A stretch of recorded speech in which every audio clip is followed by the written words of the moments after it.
Hello everyone, welcome to AJJ Engineering. Today let us discuss in detail about annealing process. Annealing involves heating the material to a predetermined temperature and hold the material at the temperature and cool the material to the room temperature slowly. The process involves 1. Heating of the material at the elevated or predetermined temperature.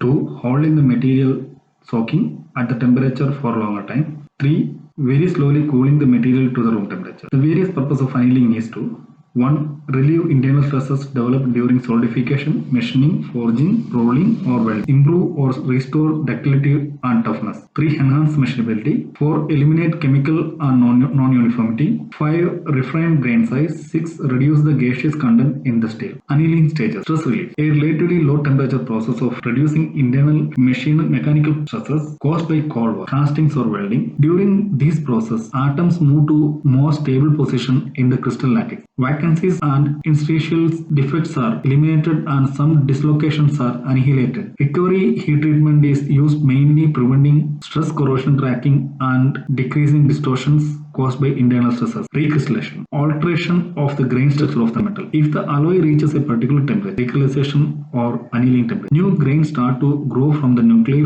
formed in the cold waxed metal. The new grains absorb imperfections and destructions caused by cold heat, cold deformation. As a result of recrystallization, mechanical properties, strength and ductility of the alloy returns to the pre-cold work level. The annealing temperature and the new grain sizes are dependent on the degree of cold work which has been conducted. The more the cold work degree, the lower the annealing temperature and fine crystallization grain structure. Low degrees of cold work, less than 5%, may usually the annealing temperature of metal is between 1/3 to 1/2 of the freezing point measured in Kelvin temperature scale. Grain growth. Over annealing, secondary recrystallization. Growth of the new grains at the expense of their neighbors occurring at temperature above the recrystallization temperature. This process results in coarsening grain structure and is undesirable. Types of annealing. Complete annealing. In this process, steel is heated to 30 to 50 degrees above the critical temperature of steel, and this temperature is maintained for a specific period of time. Heat prevention for a period of time after slow cooling. The cooling rate may be about 10 degrees Celsius per hour.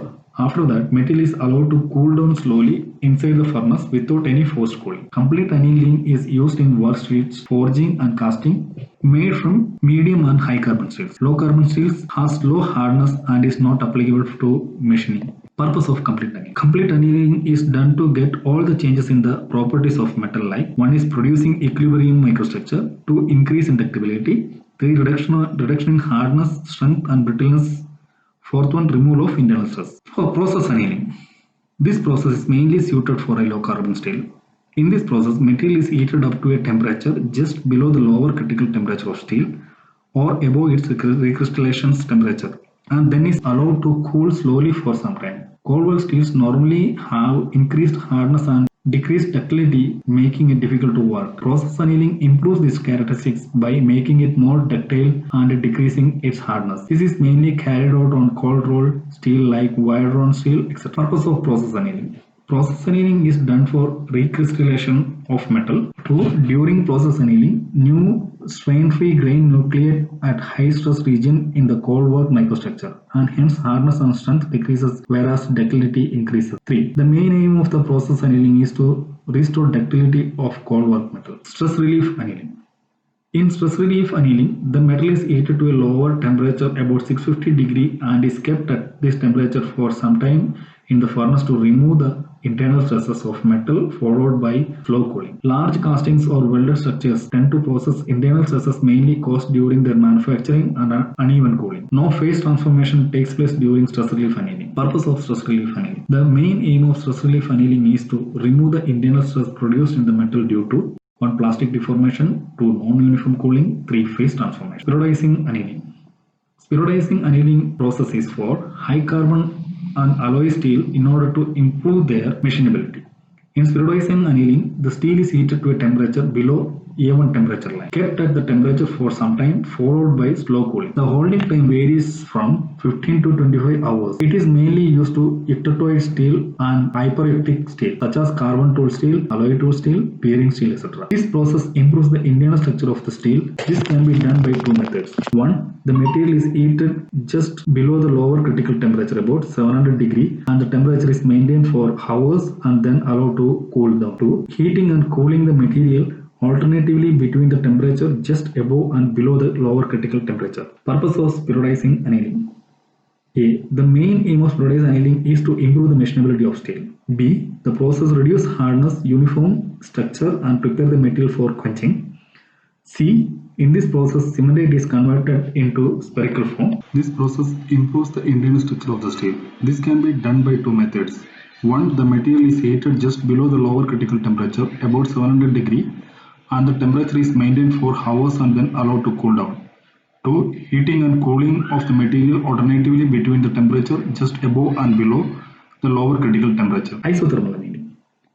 In isothermal annealing process, the steel is heated above the upper critical temperature. When the steel is heated above upper critical temperature, it converts rapidly into austenitic structure. After that, the steel is cooled to a temperature below the lower critical temp, 600 degree to 700 degree Celsius. The cooling is done by forced cooling method. This temperature is maintained for a specific time period. Isothermal annealing process is mainly applied to low carbon and alloy steel to improve their machinability. Diffusion annealing. This process is known as diffusion annealing, as in this process the iron and carbide diffuses with each other. For diffusion, higher temperature is required, so the steel is heated above the upper critical temperature. The temperature is nearly about 1000 to 1200 degrees Celsius. The heat prevention time in this process is nearly 10 to 15 hours. After diffusion annealing, complete annealing or normalizing are done to refine the tissues. This process is applied to high quality steels and segregation of serious alloy steels, castings and ignores. Purpose of diffusion annealing. The main purpose of diffusion annealing is to eliminate dendritic segregation and regional segregation in the solidification process and to harmonize the composition and organization. Incomplete annealing. In this incomplete annealing process, the steel is heated above upper critical temperature. The heat treatment process is obtained by slow cooling after thermal installations. Purpose of incomplete annealing. This process is mainly used to obtain spherical pearlite tissues for the hyperelectric steel to eliminate the internal stress, reduce the hardness and improve the machinability. Normalization.